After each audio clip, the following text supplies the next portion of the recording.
Are you on a weight loss journey but constantly tempted by the food that your family brings into the house? Do you wish that you could get them on board with healthy eating and exercise? If you're wondering whether or not it is possible for you to create sustainable weight loss when the people in your house eat and live completely differently, the answer is yes, and this video is for you. Stay tuned. I'm going to pull back the curtain on how you can create sustainable weight loss even when your family is not on board. Hello, welcome back to my channel. If this is your first time here, my name is Concita Thomas. I'm a food and fitness strategist. I help women who are 40 and over lose 30 plus pounds and keep it off without diets and without excessive exercise. It is something that I was able to achieve for myself and help many others to achieve. And friend, a big part of that is gonna be committing to your journey and executing even when the folks around you are not on a similar journey. This is going to be one of those videos. There are going to probably be lots of ahas, and you might get an attitude with me for a little while, but like a good friend, I'm going to tell you the truth, because after you say ouch, I'm hoping that you will use this information to propel you forward on your weight loss journey. So let's get into it, shall we? You ready? Okay, let's do this.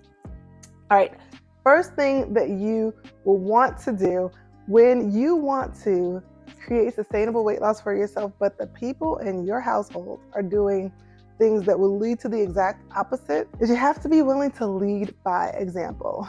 Ooh, I know this video is not going to win me many fans, but I've got to tell you the truth. Many times when we are on a weight loss journey, we say, okay, I want to get everybody in the house on board, because why? Because it's hard. It is hard to be the sole person in the house, being the person who's doing something different, right? One of these kids is doing their own thing. We don't want to do our own thing. Quite honestly, it is so much easier to execute when you are surrounded by a nice, comfy cocoon and everyone who is around you is doing the same thing, and you're able to sanitize your environment, and there's no chips and pretzels and soda, and the only thing in the house is healthy, and when meals are over, everybody gets up and heads out the door to take a walk. But oftentimes that's not going to be the reality, and it's okay. Just like you had to have your own journey, you had to have your own epiphany, you had to have your own reason why to get started on this journey, everyone else in your household will have to do the same. Now, if you're a mom and you're responsible for kids, this is a whole different conversation, and maybe I'll make a video. Let me know in the comments below if you want to know, if you're a mom, how you handle if your kids are not eating healthy and you feel responsible for them. But in this case, that's not what we're talking about here. We're talking about when we try and strong arm husbands, maybe sisters, roommates, etc., full-bodied adults to follow our leads and make it easier. We can't do that. So how we can, however, win them over, and how we can eventually possibly create that little cocoon, is by leading by example. And what I mean by that is day in and day out, making the choices that are in alignment with our goal and letting them see that. I want you to think about someone who's ever inspired you to do something. Likely they inspired you with their example, not with their consistent nagging to come do what they were doing. So don't do that to your family either. Be that inspiration and lead by example. All right, the second point is lead with enthusiasm. Listen, no one wants to join you in your misery. So what I mean by that is, if you are doing number one, you're leading by example, you're eating the things that are in alignment with your goal, you're getting outside, you're walking, getting to the gym, whatever your plan looks like, you are executing and you're doing it, but you're miserable. And you're not quiet about it either. You're not enjoying it. You look with longing at the food that your family is eating.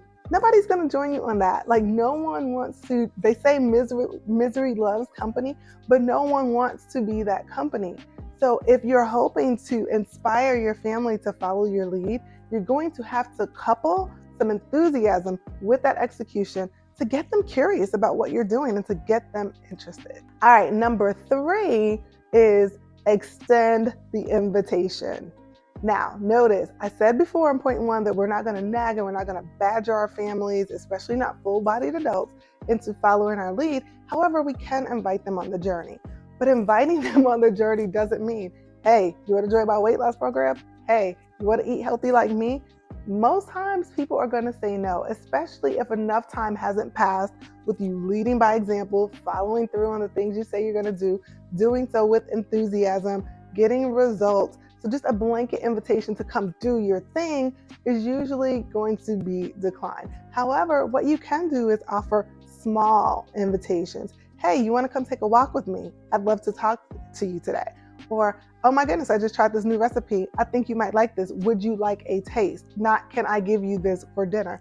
So over time, as you're leading with example, as you are leading with enthusiasm, you can continuously offer small invitations. And if your invitation is declined, remember, watch your attitude and your behavior, because no one wants to join you in your misery, and everyone wants to do things for reasons that serve them. So you getting an attitude that they say no signals that it's not really about them, it's about you. So if they say no, shrug it off the same way you would if you said, hey, you want $50, and said no, someone said no, you'd be like, oh, okay, you're lost, right? It's that same spirit and that same energy that you want to carry when you extend the invitation. All right, I've got more where this comes from, but I want to know that you're with me in this conversation. Let me know in the comment below. Have you ever gone on a weight loss journey? Was your family on board? How did you deal with it if they were not? Let me know in the comments. All right, tip number 4 is you want to abstain from judgment. Oh my goodness, remember, we said that everybody does things for their own reasons. You're on this journey for your own reasons. So refrain from judging others who are not making the same choice, as even if you deem or believe that they should make the choice. So case in point, if you have a spouse who maybe has health issues, maybe has worse health issues than you, or maybe you have no health issues and they have health issues, and you can't understand why in the world with their health issues they would not want to take a walk with you and eat the way that you're eating. And so it can be very tempting to get judgy pants. It's funny, I think I've heard it said before that like no one is as judgmental as like someone who's newly converted to something, because that's when you're most enthusiastic, that's when you're most hopeful about how it's going to change your life. And so you maybe have a little judgment towards anyone who doesn't follow suit. Do not do that. Again, we want to lead by example. We want to allure, we want to pull them in when they're ready and if they're ready. And even if you're leading by example, leading with enthusiasm and extending little micro invitations, if you are making snarky comments and judging the people in your house because of their choices that may be different from yours, that's not very inviting, and you're shooting yourself in the foot. All of your leading by example and leading with enthusiasm is likely not going to produce the result that you desire, because no one, just like no one wants to join you in your misery, no one wants to come alongside you in the journey when they feel they're being judged. All right, let's move on to my 5th and final tip. And this one is get outside support. Listen, I know it is hard to feel like an island in your house, to be the one kid that's doing her own thing when everyone else is doing something different. And I am not discounting the value of support. I'm simply saying we can't strong arm our families into being that support. As a matter of fact, they are likely supportive. They will likely go get your sneakers for you so you can go on a walk, or your spouse may go and pick up groceries for you so that you have the healthy foods available. But when I say getting support, someone in the trenches with you, doing the thing, talking about the obstacles and how they're overcoming them, that may not be your family right off the bat, if ever. So get outside support. This is when it's important to get a coach or join a community of like-minded individuals who are doing the same thing that you are doing, so that you have the support you desire without strong arming your family to be that support whether they want to or not. So like I said, this video was a hard pill to swallow. It was definitely a hard message to deliver, but I'm hoping that you're better for it and that you understand how you can hit your goal of creating sustainable weight loss without putting undue pressure on family relationships. If you like this video, don't forget to give it a thumbs up, subscribe, turn on the notifications so that you know when I post more content. If you want to hear more of my thoughts on how to navigate the sustainable weight loss journey and all that comes with it, head over to my podcast. It's linked in the description below. I have over 100 episodes for you to just go over there and binge.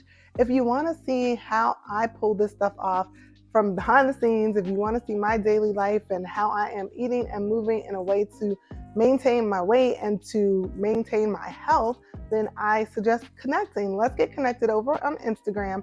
I'm there posting nearly daily on my feed or stories, and most times on both. And you can see both my advice on the feed, but my behind the scenes of how I'm pulling it off in my stories. And then finally, if you are realizing that you're going to no longer strong arm your family into being your support and you want to get outside support and you are looking for a coach who can guide you through this process, hold you accountable, and give you support, then I invite you to check out my signature program.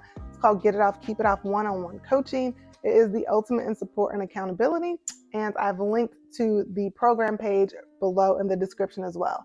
That's all I have today, fierce friend. Until next time, stay fierce.